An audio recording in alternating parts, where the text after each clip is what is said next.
mis sa ootad, mine kinno. See film on lihtsalt päris hea.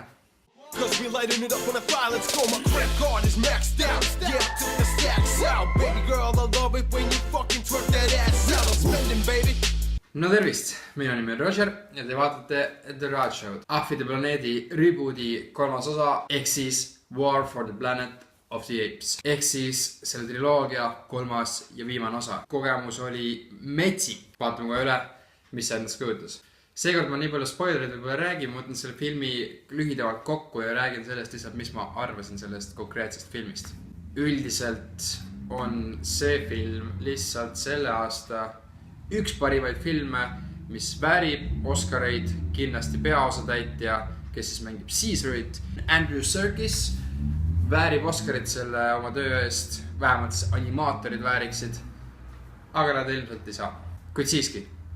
See film, kui sa lähed seda vaatama, ma vaatasin seda treilerit, see tundus pigem selline sõjafilmi moodi, et sa lähed seda vaatama selle mõttega, et sa ootad mingit actionit ja sa ootad palju tulistamist, palju laipu, aga sa ei saa seda.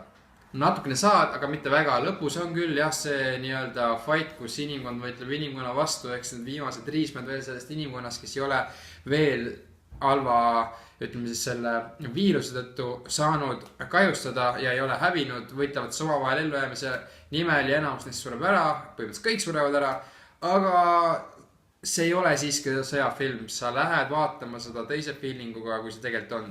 See on draama, sellepärast, et sul on seal väga palju selliseid momente, kus sul lihtsalt emotsioone kruvitakse nii pingele kui vähegi võimalik ja see näitleja töö, mis on tehtud nende poolt, kes siis mängivad neid ahve, on lihtsalt mind-blowing, olgem ausad, sellepärast, et selles filmis on fookus ahvide peal, mitte inimeste peal. Sa näed pigem ahvide elu ja olu, kui esimeses osas olid pigem inimesed ja sa nägid Caesari sündi.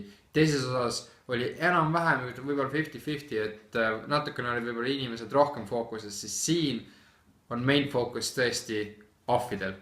Ja mitte ainult ahvidel, vaid tõepoolest enamasti Caesaril, kes on siis tegelikult selles filmis Mooses, kes siis päästis oma inimesed orjapõlvest ja juhatas nad läbi kõrbe, läbi takistuste parem elu poole. Seda sama teeb Caesar.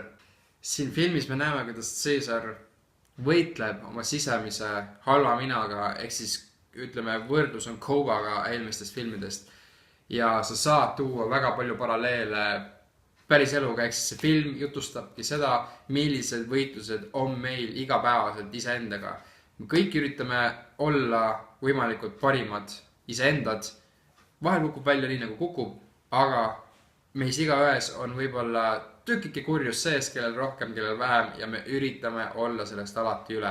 Ja selles filmis peale seda, kui selle filmi üks teine peaosatäitjaid, ehk siis Woody Harrelson, kes on võtnud eesmärgiks ahvid planeedilt ära hävitada, tapab ära, spoilers, Caesari naise ja ühe poegadest, on aru saada, et see ajab Caesari marru ja ta haub kättemaksu. See on see revenge, mille nimel minna läbi laipade kasvõi ja maksta kätte oma lähedaste surma eest. Ja tõepoolest ta seda teeb, aga olles suur juht, keda kõik ülistavad, ta teab, et ta ei taha enda hõimu, enda nii-öelda omakseid panna kannatuste rajale, ei taha panna neid sellesse olukorda, kus nad võiksid saada haiget ja ta üritab seda teha üksi, kuigi selle kõige tagajärjel, et ta ise ära lahkub sealt paari-kolme teisega, juhtub hoopis võib-olla isegi halvem pööre selles filmis, aga mingi vaadaks ise järgi. Tema üks Caesari üks suurimaid kamraade, kes on olnud tema maale tooja ja kes on terve selle triloogia jooksul olnud see, kes on see common sense, mängib ülihästi selles konkreetses filmis, sellepärast, et neil ei ole väga palju dialoogi. Siin filmis ei ole palju ahvide dialoogi, sest paljud ahvid ei räägi veel inimkeelt, vaid pigem viipekeelt, aga sul ei olegi vaja, sest see heli, need kaadrid ja üldse see näitleja töö, mis on tehtud väga hästi tavapärasele olustiku, annab sulle edasi selle informatsiooni ja sa lihtsalt istud seal kinos, sa vaatad seda momenti, kus keegi ei suhtle verbaalselt omavahel, aga sa saad aru, see liigutab sind ja see on nii hea.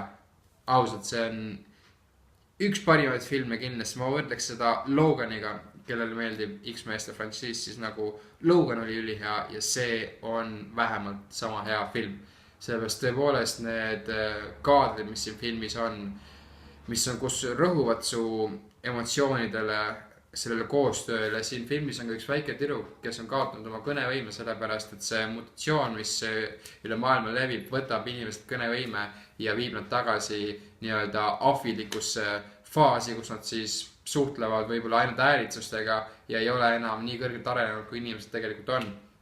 Selle tõttu hävitatakse ka palju inimesi, et see viirus edasi ei leviks, aga ahvid võtavad ühe noore tüdruku, kellel see viirus on enda hõlma alla ja hoiavad teda kui üks omadest. Õpetavad talle natuke viipekeelt ja tõepoolest, kui sureb ära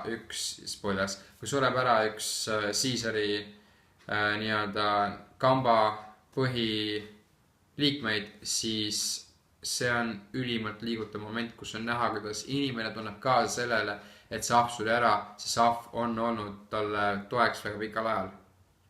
Aga siin filmis on ka üks kõrvaltegelane, vaid peaaegu et ka põhitegelane, sest on nende tiimis lõpuks on ahv, kes kutsub ennast Bad Ape'iks, sest ta kuulis seda, kui ta oli noorem kogu aeg Bad Ape, ehk siis tänu sellele arvab, et ta nimi on Bad Ape, ta oskab rääkida ja see ütleb ka ära selle, et peale Caesari hõimu on tegelikult veel kuskil maa peal teisi ahve, kes on arenenud.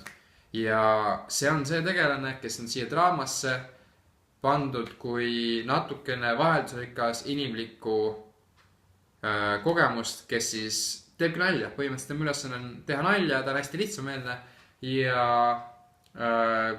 temaga näed sa palju äpardusi, aga tema põhiline tegelaskuju ongi see, kes sellest sisukast filmist, mis sind tõmbab tooli kinni, natukene võib-olla toob välja, loob sellist vabamat meeleolu, saab väike nalja, natuke naeru, ei ole kogu aeg selline põnevus seal. Ja kõik need tegelaskujud kokku tegelikult, kui me paneme inimesed juurde, mis on selline natuke postapokalüptik keskkond, mis seal üldse kõik koos on, see mängib väga hästi, sest et Caesar, kes on siis see põhitegelaskuju siin, ajab taga kättemaksu enda omakeste päästmise nimel ja kui me meenutame need eelmise osasid, siis tegelikult ei taha Caesar seda, et toimuks sõda inimeste ja ahvide vahel. Tema on olnud alati armuline. Tema on olnud valmis kompromisside jaoks ja ka selles filmi alguses, kus luuakse see enam-vähem sõjaline olukord inimeste ja ahvide vahel. Mõned inimesed satuvad ahvide poolt pantvangi, aga Caesar saadab need mõned inimestele märgu andeks, et tema ei taha seda.